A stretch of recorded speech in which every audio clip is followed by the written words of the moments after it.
BCCI central contract పై కసరత్తు జరుగుతోంది. ఇప్పటికే మహిళా క్రికెటర్ల వార్షిక కాంట్రాక్టులో యువ కెరటాలకు ప్రాధాన్యం ఇచ్చిన బీసీసీఐ ఇప్పుడు పురుషుల విషయంలోనూ అదే సూత్రాన్ని అనుసరిస్తోంది. టీమిండియాలో నిలకడగా రాణిస్తున్న ముగ్గురు యువ స్టార్ ఆటగాళ్లకు బీసీసీఐ సెంట్రల్ కాంట్రాక్ట్ ఖరారైనట్లు తెలుస్తోంది.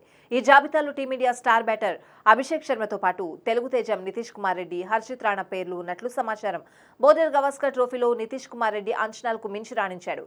ఎంసీజీ వేదికగా నితీష్ భారీ సెంచరీ చేసిన విషయం తెలిసిందే. దీంతో బీసీసీఐ నితీష్ ని పరిగణలోకి తీసుకుని అవకాశాలు ఇస్తూ వచ్చింది. ఈ సీజన్ ఐపీఎల్లో అభిషేక్ శర్మ ఉప్పల్ వేదికగా 141 పరుగులతో భారీ సెంచరీ నమోదు చేశాడు.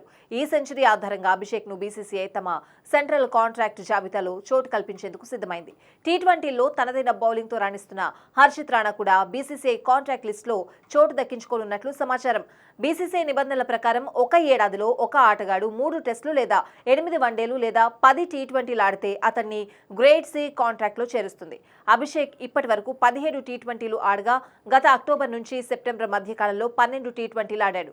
Nitish Reddy border Gavaskar trophy series లో 5 టెస్టుల్లో ఆడడం వల్ల బీసీసీఐ కాంట్రాక్ట్ కు అర్హత సాధించాడు. అయితే హర్షిత్ రాణా 2 టెస్టులు 5 వన్డేలు 1 టీ20 మాత్రమే ఆడాడు. కానీ ఒక్కో ఫార్మాట్ ప్రకారం చూస్తే రాణాకు అర్హత లేకపోయినా ఇటీవల కాలంలో అద్భుతంగా రాణిస్తూ ఉండడంతో బీసీసీఐ అతనికి సెంట్రల్ కాంట్రాక్ట్లో చోటు కల్పించాలని భావిస్తోంది. కాగా ఈ లిస్టులో ఇప్పటికే శ్రేయస్ అయ్యర్కు అవకాశం దక్కింది.